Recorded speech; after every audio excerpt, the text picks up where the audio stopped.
you ever wondered if there's a better way to protect your clients from fraud? Maybe you've spoken to some of your customers, your members, and they've experienced confusion or frustration about the fraud resolution process. Today's discussion will really address some of those concerns. I'm Jennifer Pitt, Senior Analyst with Javelin Strategy and Research with the Fraud and Security team. With me today is Tom DeFloria, Senior Vice President with Enhanced E-Commerce and Privacy Guard, and Meredith Fasano, Vice President with Product Management of Privacy Guard. And today the three of us are going to have a discussion on how identity protection services, particularly white glove services, can help through the fraud process. We'll go over some of Javelin's key findings on where we get some of this data that we're talking about. And Meredith and Tom will actually talk about some of the data that they found through Tenerity, which is the parent company of Privacy Guard.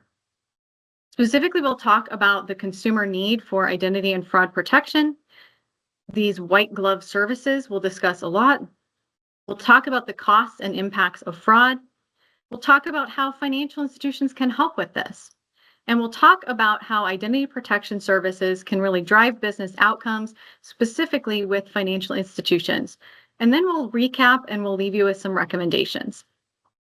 Before we jump into our key findings, I just want to set the stage a little bit for where Javelin gets the data that I'll be discussing today. So every year, Javelin conducts an identity fraud study. It's a year-over-year study on identity fraud, and in 2023, we surveyed just over 5,000 U.S. adults about their fraud concerns. Just to go over some terms really quick, just so we're on the same page, you might hear the term identity theft, which most of us are familiar with. It's when somebody takes or steals your personally identifiable information without authorization. Identity fraud is when somebody uses that information without authorization. And many of us on the call are familiar with account takeover fraud, that term. Javelin may define that a little bit differently, so I just want to define that. So again, we're on the same page. So account takeover fraud is not just when somebody uses an existing account without your authorization.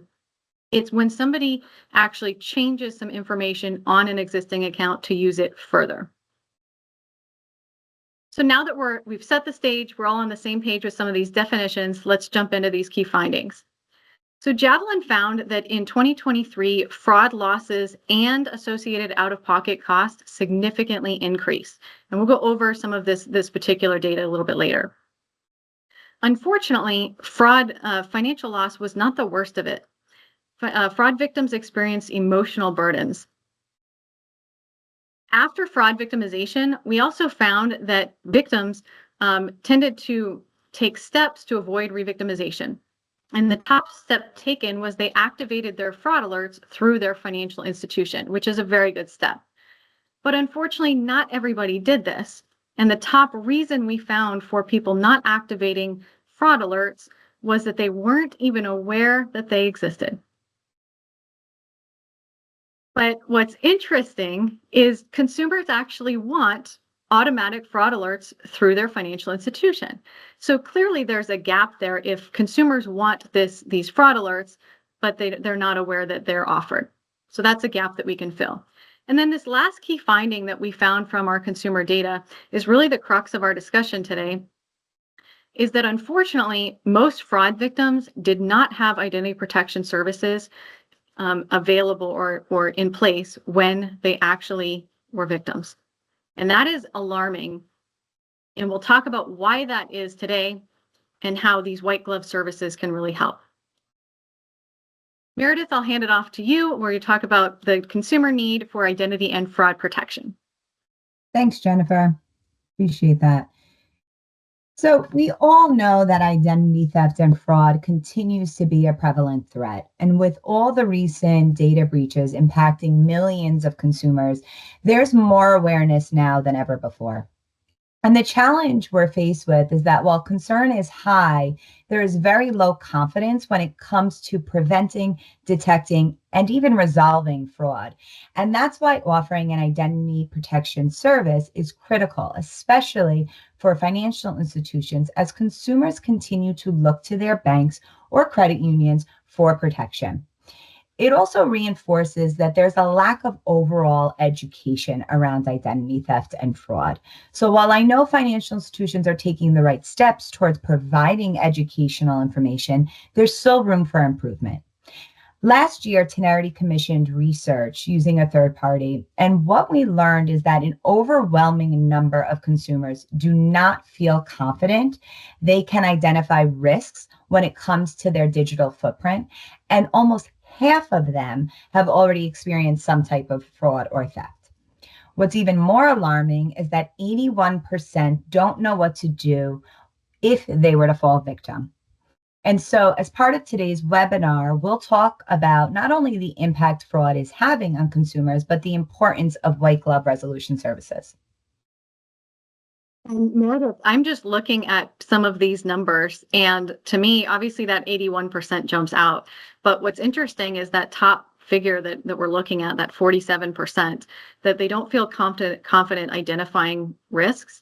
And I think, just like you pointed out, that's not only is that an education gap where we have to help consumers be able to identify their own gap, their risks and gaps in that, but we also have to provide that service to them. So I think that's a great segue into the white glove services.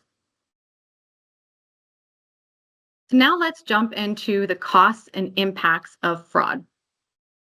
Javelin asked consumers if they suffered an identity fraud incident and if they had fraud loss.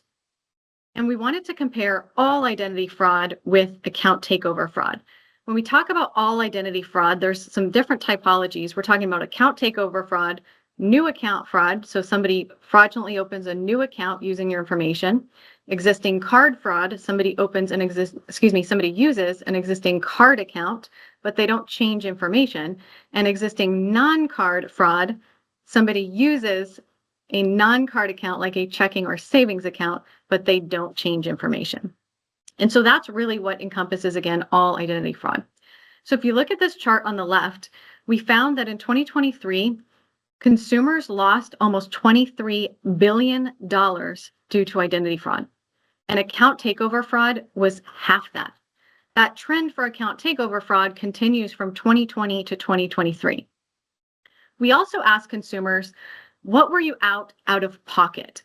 Some consumers actually said they were out $0 out of pocket, and that was factored into these averages.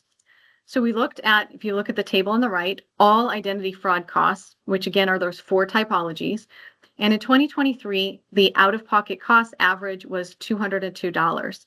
But if we look at account takeover fraud by itself, that out-of-pocket cost in 2023 jumps to $474.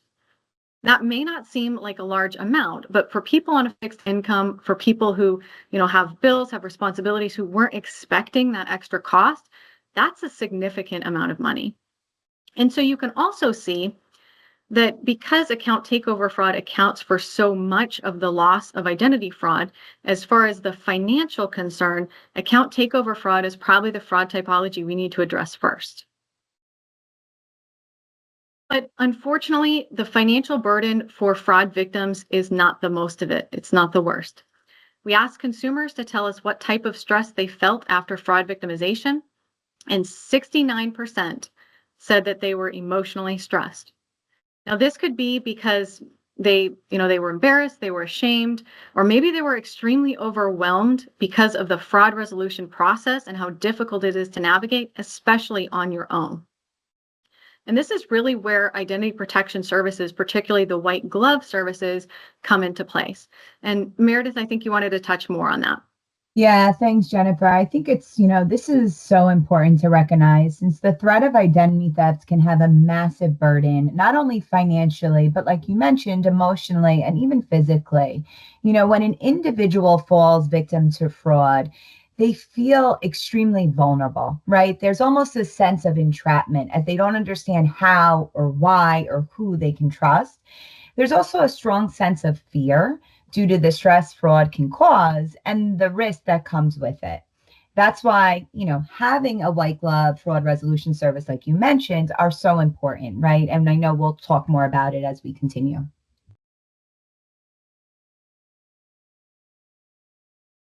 And so when we looked at what steps fraud victims took to avoid re-victimization, they took different steps like changing accounts, closing accounts, stopping social media use, spending less. But the top steps that fraud victims took after victimization was that they turned on fraud alerts through their financial institution. So we know that some fraud victims are using this, which is great. The fraud alerts were most used by consumers in households of $150,000 and more, and consumers who are ages 34 and younger, and credit union consumers. So we talked about the costs and impacts of fraud. How can financial institutions help with this problem? One thing is awareness, making your customers aware of, especially of fraud alerts and of identity protection services as well. So we asked consumers who did not sign up for fraud alerts why they didn't.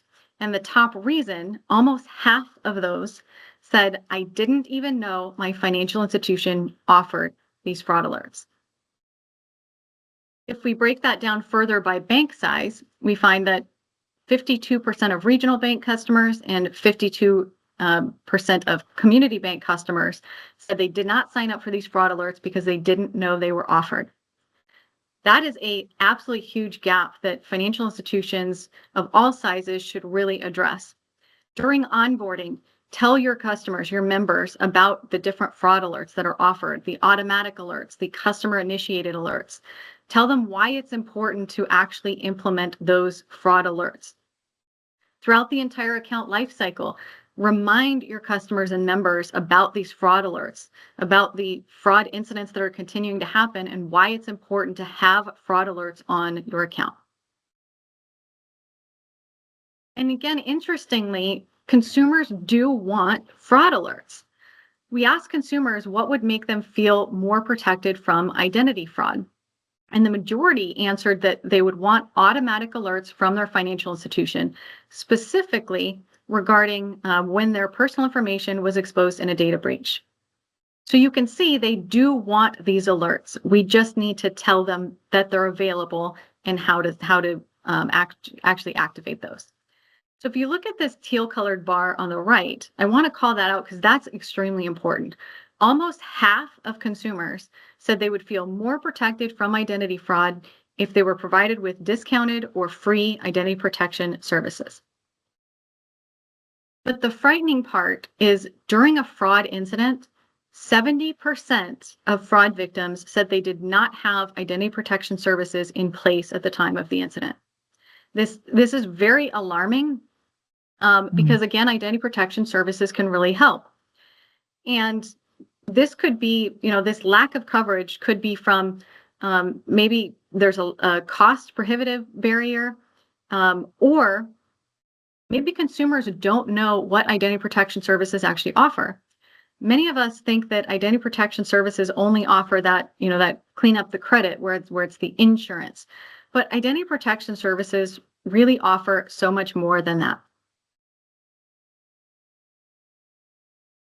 Yeah, thanks, Jennifer. That's a great segue into talking a little bit about identity protection services and what they provide. So when we think of comprehensive, right, identity theft protection, we think of 4 pillars, right? That includes education, prevention, detection, and resolution, all of which are crucial aspects of a comprehensive identity theft protection solution. Right? You've got educating individuals about the risks and signs of identity theft, which is really the first line of defense. By increasing awareness of common tactics, right, consumers can better recognize potential threats and avoid falling victim. Informed consumers are far less likely to share personal information unwittingly and are more prepared to take preventative measures. That could include, right, practicing strong password best practices, monitoring their accounts regularly, things of that nature. Prevention tools focus on safeguarding personal information from theft in the first place. By stopping theft at the source and preventing unauthorized access to consumers' sensitive financial and personal information. And this can significantly reduce the chances of one's identity being compromised. Whereas timely detection of identity theft is really essential, right, for minimizing the damage. Think of services like credit and identity theft monitoring that help individuals quickly identify suspicious activity on their accounts or on their credit reports. Early detection is so important because it enables victims to take action before more significant damage occurs. And in the unfortunate event consumers do fall victim to identity theft, resolution services are vital to restoring an individual's good name and credit standing. These services can include aiding in disputing fraudulent charges, working with law enforcement, helping victims recover stolen assets or credit. And our Privacy Guard solution offers a true white glove service that really guides victims through the often complex process of clearing their records, restoring their good name, and ultimately rebuilding their financial reputation.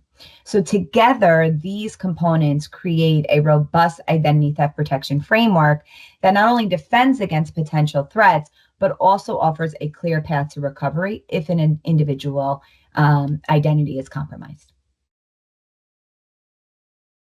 Thank you, Meredith. So we have the fortunate opportunity to work with a lot of different financial institutions. One of the things that comes up often in our conversation is their desire to find new ancillary revenue streams.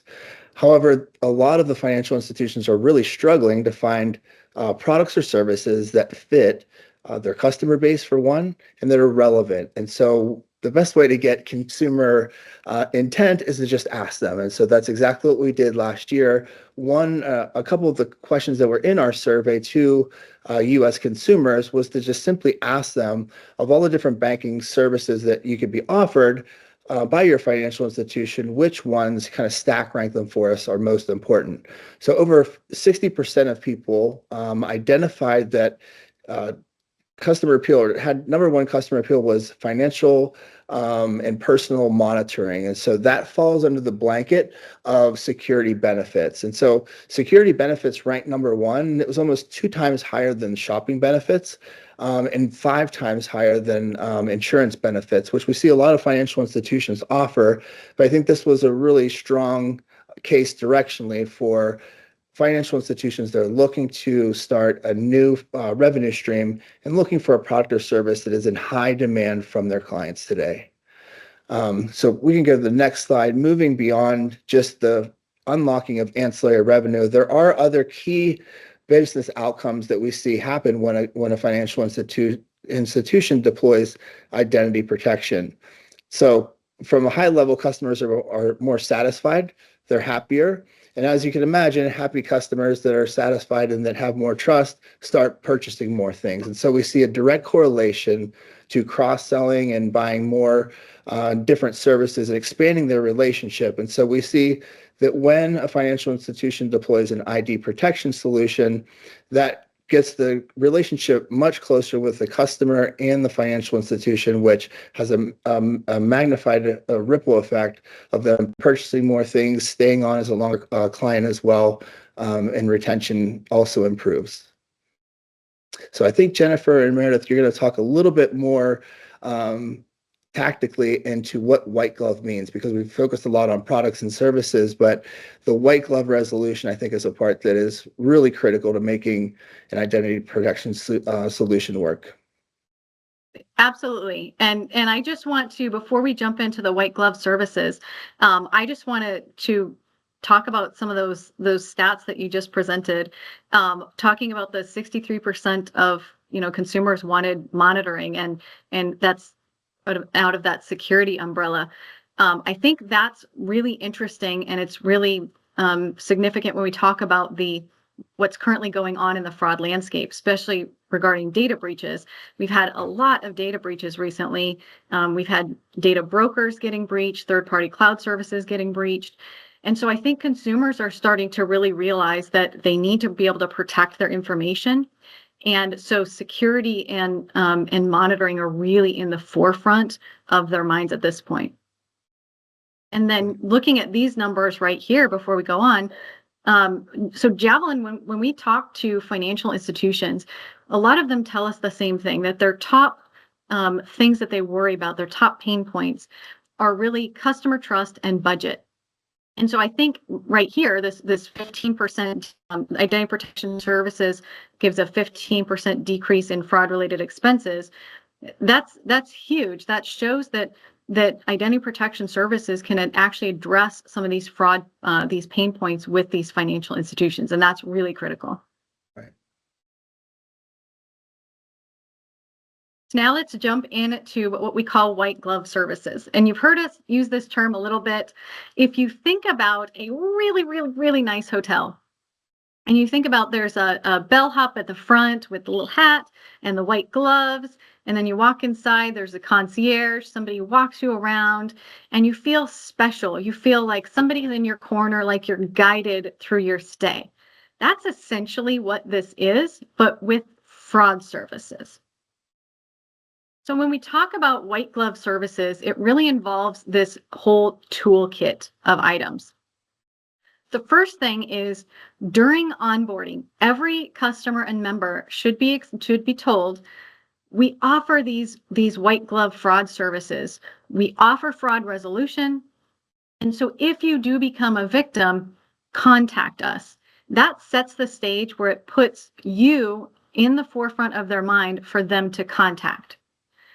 Then, unfortunately, on the unfortunate part, if they do become a victim, providing a high-level fraud process overview, explaining generally, this is how the fraud process works, this is how long it takes, these are the people that are involved that have to be contacted, giving a list of next steps and actual check-in times are really crucial. I've spoken to many fraud victims who say one of the complaints with fraud processes is that they have no idea what's happening in the fraud process or with their case. They haven't been told anything. They're just told it's being investigated. And that actually raises that emotional heightened state, that burden that they have to carry. So we want to alleviate that and advocate for our victims and let them know that we're in their corner to guide them through this process. Giving them a fraud checklist, which will actually give them what is needed to gather information and provide that to other organizations. This includes a summary of what happened, the actual transaction dates and amounts, and then giving these victims a list of organizations that they'll need to contact. Many of us know that navigating the fraud process is difficult. There are a lot of people to contact, and giving them that list of organizations, telling them exactly who needs to be contacted, why they need to be contacted, and what information they'll need is going to be critical. And then finally, leaving our victims with some educational resources to where they can hopefully avoid becoming a victim again. Thanks, Jennifer. And just to expand a bit on what you said, think of white glove resolution services as specialized high touch services that really provide personalized and a comprehensive approach to helping individuals recover from fraud. And I think these services are important for several reasons, right? Unlike, I'll call it generic customer service, right? White glove fraud resolution services really are tailored to the individual and their needs, right? So fraud specialists are going to work one-on-one with individuals to really understand their specific situation. This personalized support ensures that victims of fraud receive the attention and the expertise that's necessary to resolve their issues, right? Efficiently, effectively. Jennifer, you mentioned, right? Fraud resolution can be complex and time consuming, right? And it often involves, multiple organizations like contacting credit bureaus and financial institutions and law enforcement and others, right? So white glove services really provides clients and customers with expert guidance through each step of the process, right? Ensuring that they understand their rights, what actions they need to take, and how to work with the relevant parties to resolve the issue. And, we touched on it earlier, right? Dealing with fraud can be extremely stressful and overwhelming, especially when you're navigating, through the resolution process. And that's why white glove services can really help individuals navigate each step, right? You know what to do, when to do it. And ultimately, it helps to reduce stress caused by the overwhelming feeling of uncertainty and not knowing. So this here really is just a visual of what a typical customer experience looks like, right? When someone learns they're a victim of fraud or theft, right? You would call into the fraud resolution team. You would be assigned a dedicated caseworker who will work with you to restore your name and identity from start to finish. That means if today you call in and your caseworker assigned to you is Carolyn, tomorrow when you call back, you're talking to Carolyn. You're not talking to Joe, right? You're not having to retell your story over and over again. And you'll have direct access to Carolyn, your dedicated caseworker, right? So anytime you have questions, you want to reach out, you need assistance, right? You have direct contact to her. And really, your caseworker becomes, it's almost like your own personal trusted advisor and advocate throughout the entire experience, really hand-holding you every step of the way from start until your case is resolved and closed. So in essence, right, white glove fraud resolution services offer peace of mind. They provide individuals with that dedicated and expert, right, personalized support during a very stressful time. So this is really important as it helps restore individuals' confidence and, of course, their good name. Meredith, I think this is really a critical piece of identity protection services and fraud resolution. Many of us have been extremely frustrated when we've had to call customer service representatives to resolve something. And you speak to one person, you tell them everything that happened, and they can't resolve it, or they have to transfer you, and you have to tell that same story over and over and over again. But that's a customer service incident that we're experiencing, not fraud. With fraud, you also have the piece of the emotional burden and somebody who is victimized and traumatized. And essentially every time they have to tell their story, they're re-victimized. So rather than doing that, being in their corner and having a dedicated specialist like Privacy Guard offers, that's a key for fraud resolution and helping these victims through this process. Couldn't agree more. Yep. So now we'll just wrap up and leave you with some recommendations. We talked a lot about fraud alerts and the importance of fraud alerts. Make sure that you are encouraging your customers and members to activate those fraud alerts. Again, you might have automatic alerts in place. Let your customers know what type of customer-initiated fraud alerts are available. Tell them during onboarding and throughout the customer life cycle. Encourage your customers and members to sign up for identity protection services. We've seen throughout today's discussion how beneficial and critical identity protection services are to fraud prevention and resolution. So encourage your customers to sign up for that. If you can, partner with identity protection service providers that can offer an entire suite of solutions, the white glove services. Partner with organizations like Privacy Guard that really specialize in these white glove services that offer this suite of resolution and fraud process services, from education, prevention, detection, and resolution. So that's all we have today. I hope we have helped you through the fraud process and given you some tips on how you can implement identity protection services, particularly these white glove services that are so critical. On behalf of Javelin Strategy and Research and Privacy Guard, thank you all very much. Have a great day. Thank you. Thank you.